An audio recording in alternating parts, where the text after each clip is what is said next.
When I was a teenager, we went on holiday to Cornwall. We stayed in one of those caravan parks, and there's lots of activities and clubs and groups that you go be part of. And I spent a lot of my time just at those groups and got to know some people from Liverpool really well, and would spend like every waking minute of every day with them, just hanging out with them, having lots of fun. And the thing is, they had this really strong Scouse accent, and because I spent so much time with them, I started to sort of pick up their accent, not deliberately, sort of like by osmosis, and I started to talk with this Scouse accent. And the problem is, I'm really bad at accents, so it sort of sounded like I was taking the mick out of them, and that wasn't the intention at all. And I went on holiday to Cornwall, and I came back with a Scouse accent. That's just the kind of guy that I am. And I wonder, has anything like that ever happened to you? Now, I'm sure that hasn't happened to you, but have you ever started to become like someone else? Have you ever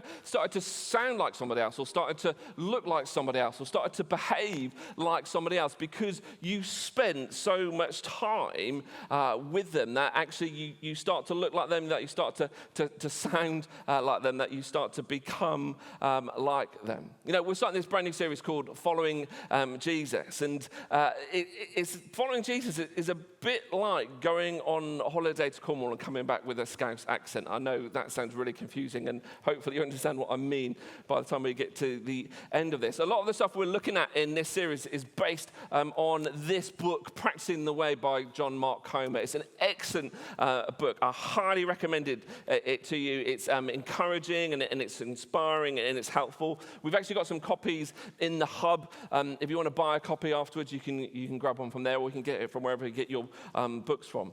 And so we're going to dive into some of this sort of stuff and explore that over the next few weeks, and as we discover, what does it mean to actually follow Jesus? What does it mean to practice this thing called the way, and spend time with Jesus? Because following Jesus is a bit like going on a holiday to Cornwall and coming back with a Scouse accent. See, there's a religious word that we use to describe somebody who is a follower of Jesus, and that's simply a disciple. And maybe you've heard of the 12 disciples that followed Jesus around, but there were more than just those 12. And after the death and the resurrection of Jesus, after this thing which they called the way spread across the world, more and more people started following Jesus. More and more people were enamored by who Jesus was and the things that Jesus did, and they wanted to spend time with him, and they wanted to become like him. They wanted to follow him. So like this movement spread and spread and spread, and more people became disciples of Jesus. And you know what? We could probably split, we're not going to do this, but we could split the room into two groups. There's people who say, yeah, I'm a follower of Jesus, and people say, well, no, I'm not a follower of Jesus. I'm not a disciple. And maybe it's a bit more, it's not so black and white. Maybe it's more like a continuum. We could draw a line along this hall, and one side is the most avid Jesus follower, and the other side is the person who's most anti-Jesus. Don't read too much into it, that's the Man United symbol there.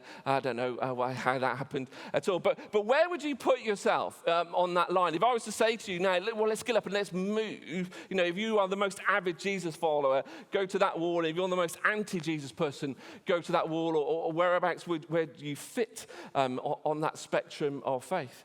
And maybe if you're someone who's curious about faith, maybe if you're someone who's skeptical about faith, maybe you're someone who's down this side of the line, you might be asking yourself this question: am I a disciple? It's a good question to ask, and this is what we're going to explore as we go throughout this series. Now, am I a disciple? Is a thing maybe some of us have to ponder and ask ourselves at one point or another. Do I want to be a disciple?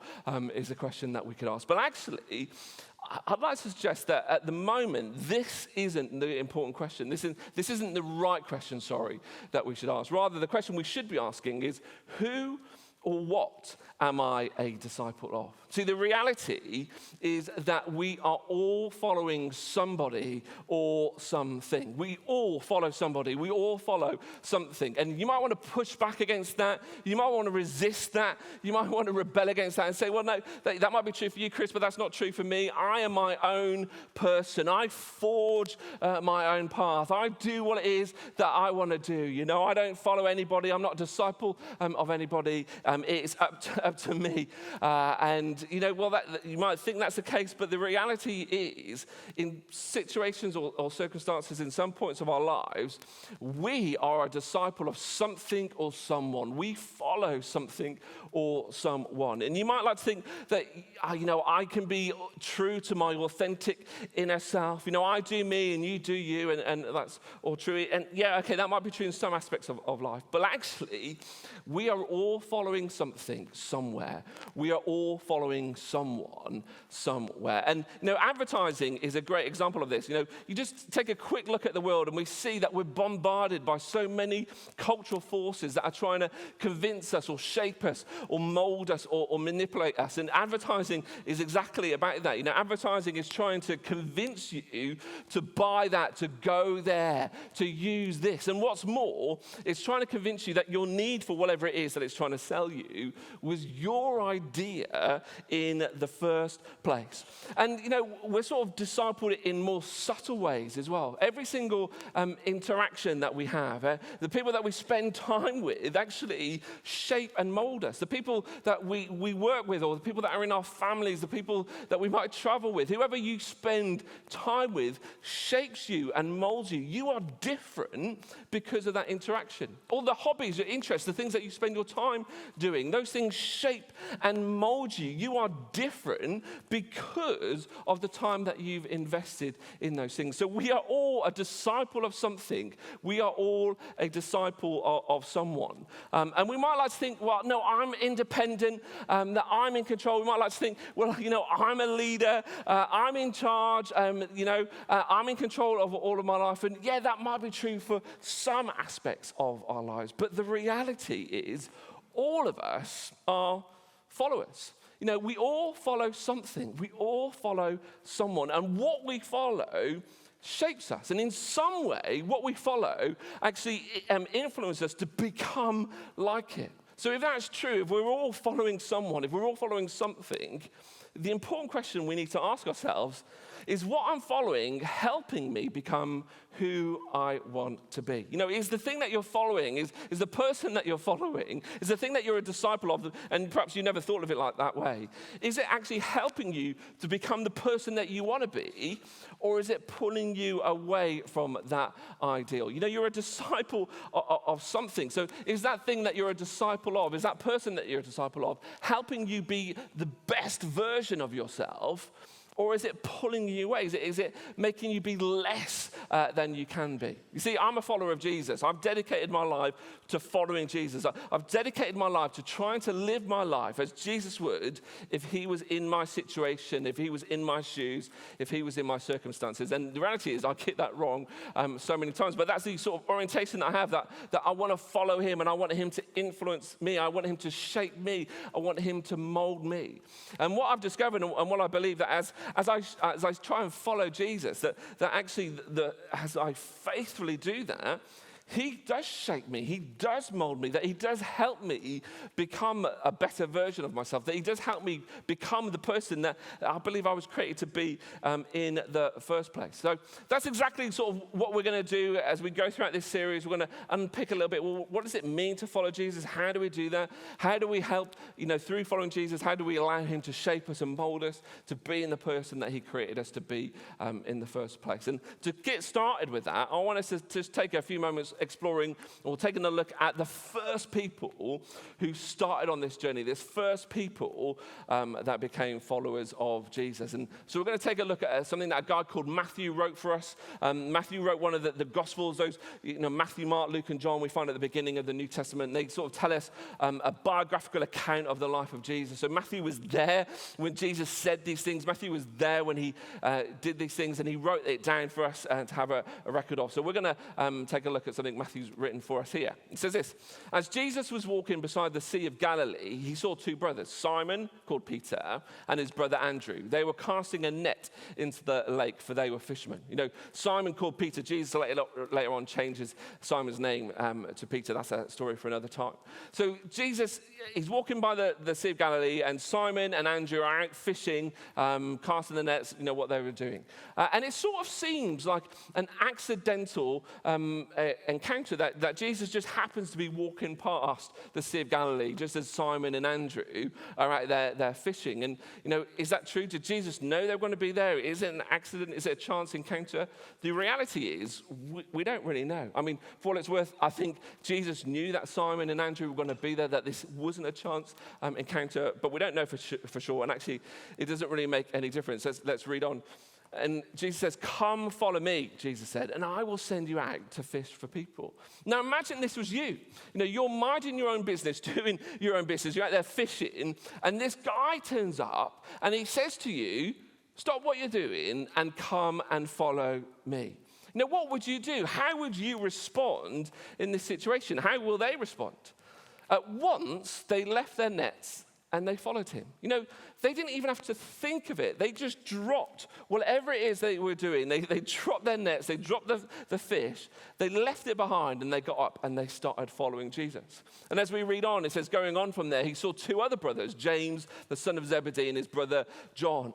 They were in a boat with their father Zebedee, preparing their nets. Jesus called them, and immediately they left their boat and their father, and they followed him. You see, James and John get an invitation too. It's not just Simon and Andrew. And they leave their nets, they leave their fishing gear, they leave their father, and they go off and they follow Jesus. Why would they do that? Why would anybody do that? Well, the reason is because Jesus gave them an offer they couldn't refuse. Jesus gave them an invitation that anybody in their culture, anybody in their context would have dropped everything to have taken up that call to follow him. And the reason they did that is not because it was Jesus who was given that invitation. It's not because the Messiah, the Son of God, God in human form, was standing before them and saying, "Come and follow me." Because at this point, they don't know that. They just see that this guy is in front of them. The reason why this invitation was so compelling was because Jesus was a rabbi.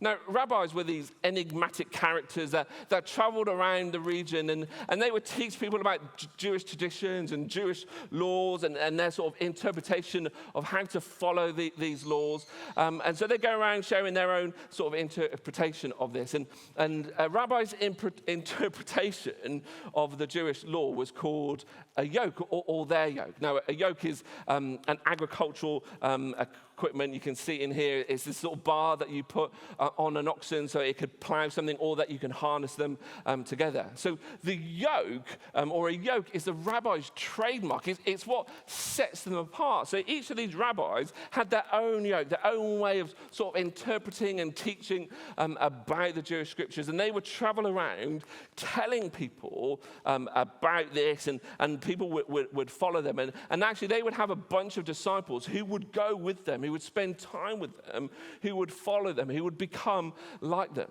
And the goal of the disciple of the rabbi is to take this yoke and to teach it to others, to apply it and to share it with others. The goal of the disciple was to become like your rabbi. And we see this is all sort of built up on the way that the whole of the Jewish education system was built. You see, the way that it was focused, the Jewish education system at this time was focused around the scriptures, the Old Testament section of our Bibles that we have. And from the age of about 5, kids would go off to school and they'd learn about the scriptures. And by the end of stage 1, they would have learned the Torah. So that's the first 5 books of the Bible. So that's Genesis, Exodus, Leviticus, Deuteronomy, Numbers. They would learn those things. They would memorize that. By the time that they were like 12 or 13, they would have memorized that they could recite that. I mean, that's amazing. My son's 15. I can't get him to remember to like put his socks in the washing machine or to get his uniform ready, but they would have memorized the first 5 books of the Bible. And by the end of that stage 1, most kids would leave the education system at that, and they would go out and they would follow their parents into whatever industry that they were in, become fishermen or farmers or whatever it is, that they'd go out into the world.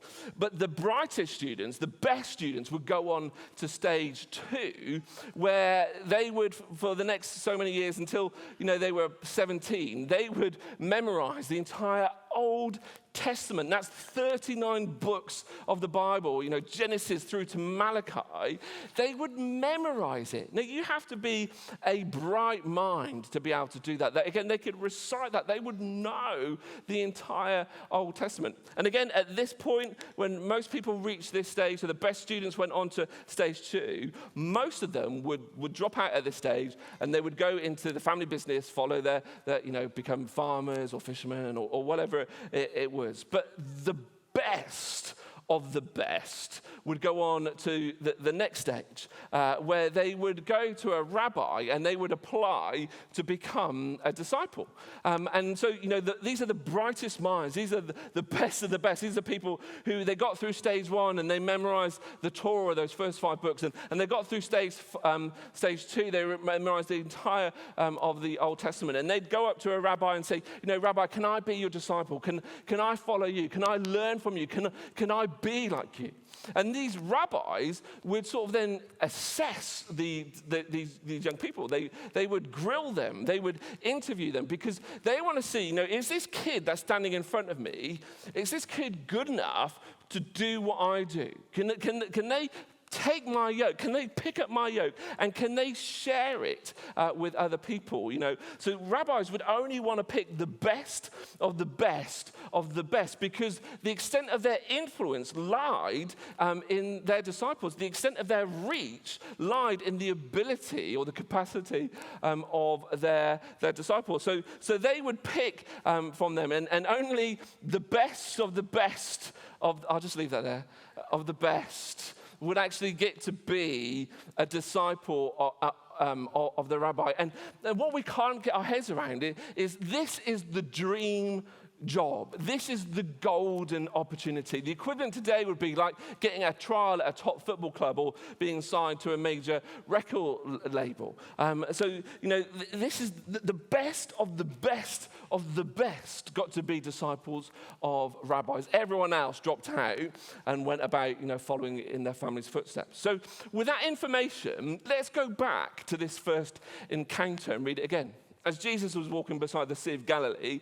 he saw 2 brothers, Simon called Peter and his brother Andrew. They were casting a net into the lake, for they were fishermen. "Come, follow me," Jesus said, "and I will send you out to fish for people." At once they left their nets and they followed him. And going on from there, he saw 2 other brothers, James, son of Zebedee, and his brother John. They were in a boat with their father Zebedee, preparing their nets. Jesus called them, and immediately they left the boat and their father, and they followed him. Of course they left everything to follow Jesus. Absolutely everybody in their context would have done the same thing. See, the thing is, we think the disciples were teenagers at this point when Jesus invited them to follow him, which means that they probably dropped out of the education system after stage 1. They are not the best of the best of the best. They're not the best of the best. They're not even the best. They didn't make it.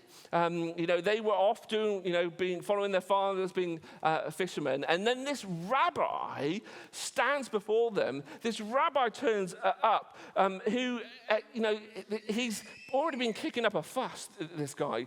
Jesus, they probably would have heard about Jesus, this rabbi. He teaches like nobody else is taught. He seems different from the other rabbis. There's something special about him. There's something unique about him. And he stands in front of them and he looks them in the eye and he says, "Follow me." It's the golden opportunity. And they drop everything. They drop their nets and they follow Jesus. And 8 other people join them too. And for the next 3 years, they go on this amazing adventure. They follow Jesus around and they listen to the things that Jesus says and they see the things that Jesus does. And they even do some of those things. And blind people are healed. The sick are healed. Dead people are brought back to life. And wherever Jesus goes, he leaves this trail of hope and possibility in his wake. And behind him are these 12 disciples running, trying to keep up, to stay as close as they possibly can to their rabbi. The thing about disciples is, their goal is to be close to their rabbi. Their goal is to become like their rabbi. In effect, they're apprentices. So disciples of Jesus are apprentices of Jesus. They're learning to be like Jesus. They're learning to do the things that Jesus did. And the way that they learned that was by spending time with them. Disciples learned from their rabbi by being as close to their rabbi as they possibly could. Wherever their rabbi went. They took every single opportunity to sit at their rabbi's feet and to listen to them and to follow them and to do the things that they did. And so, Jesus did this. He traveled around the region of Galilee. And, they traveled, as they traveled, they walked everywhere. Uber wasn't invented back then. They didn't have enough money for camels or donkeys. So they just walked. And these disciples followed Jesus wherever he went on these roads. And again, the roads are not quite what we picture. Even the paths are not what we picture. They were sort of like these dusty plains, and over time that rock became really hard, and you'd walk along it, and it's just this big mass of dust. And as the wind kicked up, the dust would cover you. And as you're walking along, you just get covered in all the dust. I mean, this isn't actually a road from the time; it's just Google images. So there you go. It's the closest I could find. And they just get covered in this dust. And so there's this Jewish saying, there's this Jewish blessing that goes something like this. May you be covered in the dust of your rabbi, or another way of saying it is powder yourself with the dust from their feet. The point is, may you be so close to your rabbi that the dust that is on them is on you. May you be so close to your rabbi that as you sit on their feet, you sit so close to them, listening to them, that you learn from them, that you walk in step with them, that you're so close to them, following in step, that the dust that is on them is on you. That like the disciples were literally covered in Jesus' dust. It's both a beautiful and a gross image at the same time. And I mean, this is what it's all about. This is the dream job. They wanted to be covered in the dust of their rabbi. And these 12 guys got the opportunity to do that. But it didn't stop there. It didn't end there. Actually, Jesus extended this invitation. And a bit later on, Matthew records these words, where Jesus says, "Come to me, all you who are wearied and burdened, and I will give you rest. Take my yoke upon you and learn from me, for I'm gentle and I'm humble in heart, and you will find rest for your souls. For my yoke is easy and my burden is light." And the amazing thing here is actually this invitation is an invitation that Jesus extends to all of us. This is, before we've read about Simon and Andrew and James and John, and he looked them in the eye and he says, "You, come and follow me." But now he stands in front of a crowd, and actually I think he says this to all of us. He says, he looks us in the eye and he says, "Come to me. Come to me, take my yoke upon you. Learn from me." And this is an invitation that Jesus invites to absolutely every one of us. That Jesus, the rabbi, but Jesus who's more than a rabbi, Jesus the Messiah, Jesus the Son of God, Jesus who is God in human form, stands in front of each and every one of us and extends this invitation. Come to me, follow me. Take up my yoke. And it's an invitation. It's not a command. There's a choice that he extends with that. Look, I'm inviting you. You can follow me. You can learn from me. You can take my yoke, my interpretation of things upon you. Or don't. It's up to you. The choice is with us. And the question that we have at the start of this series as we're looking what it means to follow Jesus is, how do I respond to this invitation? Just like the disciples, James and John and Simon and Andrew dropped everything to go and follow Jesus. Am I willing to do the same thing? Am I willing to actually stop what I'm doing to start following him? Am I willing to actually orientate myself around me, that invitation that he has, come to me.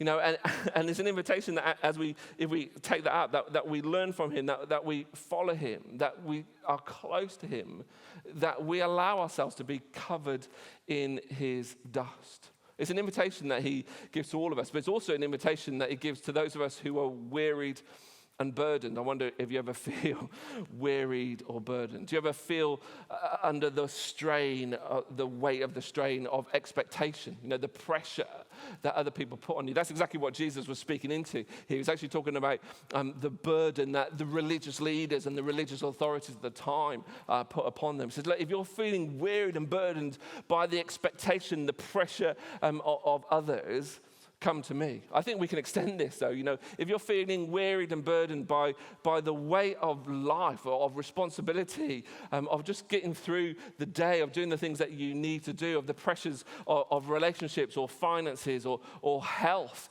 or whatever it is, and it's like a weight that's on your shoulders, and it's exhausting, and it's just this burden that you're carrying around. Jesus says, come to me if you're wearied and burdened, and I'll give you rest. That actually you will find rest for your soul in me. I mean, what an amazing image is that? I can't even quite get my head around it. We've just come back from a week's holiday, and we actually spent a night away, just Louise, my wife and I. My son spent an evening, a night with his sister. She's at university, and we checked into a hotel that had a spa. Oh, it was amazing. They had a jacuzzi, and it was sunny, and we rested. It was amazing. But Jesus is saying that come to me, and you that experience that you have when you go on a holiday and you can put your email on out of office. I love doing that. Do you like doing that? If who got an out of office email reply from me this week? No one. Great, because you're not emailing me. Thanks, Naomi did. But there you go. I love doing that because I can switch off. I can unplug for this moment. And Jesus is saying that if you come to me, that experience that you get when you go on holiday that lasts for a short period of time, you will discover that not just for your being, but the depth of your being, your soul, who you are, what makes you will discover rest. And the reason he says that, is because I want you to follow me. I want you to allow yourself to be shaped by me. I want you to allow yourself to be molded by me, to be formed by me.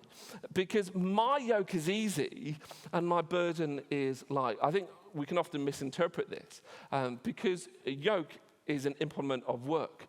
There is work involved in following Jesus. And actually sometimes it is difficult. It is hard work. But what Jesus is saying is the yoke that I have for you will not leave you feeling wearied and burdened. If you follow me properly, if you listen to me, if you do the things that I do, the yoke that I have for you will not leave you feeling exhausted. It won't leave you feeling burdened. It's light. And it fits us perfectly because he is gentle and he is humble and he puts that onto us. It's a yoke that was designed for us. So throughout this series, we're going to dive into some of this content and we're going to explore how can we be followers of Jesus and look at these three goals. We're going to get the band up on stage as we wrap up this time. And there's these three goals that John Mark Comer sets out in his book that we're going to explore each week. So next week, we're going to look at goal number one. Now, the goal of a disciple is to be with Jesus. It's to spend time with him. It's to be close with him. What does that look like? How do we do that in our context and in our culture and our world? The second goal of the disciple is to be like their rabbi, to become like him. So we're going to look at what does that mean? How do we become like Jesus? That just as I started to become a bit like my friends in Cornwall who were actually from Liverpool, how do we become like Jesus? And then the third thing is we're going to look at how do we do the things that Jesus did? That as we follow him, as we become his disciples, it's not just about knowledge or information. It's actually about transformation, that we can be like him and we can do the things that he did. So we're going to pick it up right there next week. But for now, may you be covered in the dust of your Rabbi Jesus. Why don't we stand?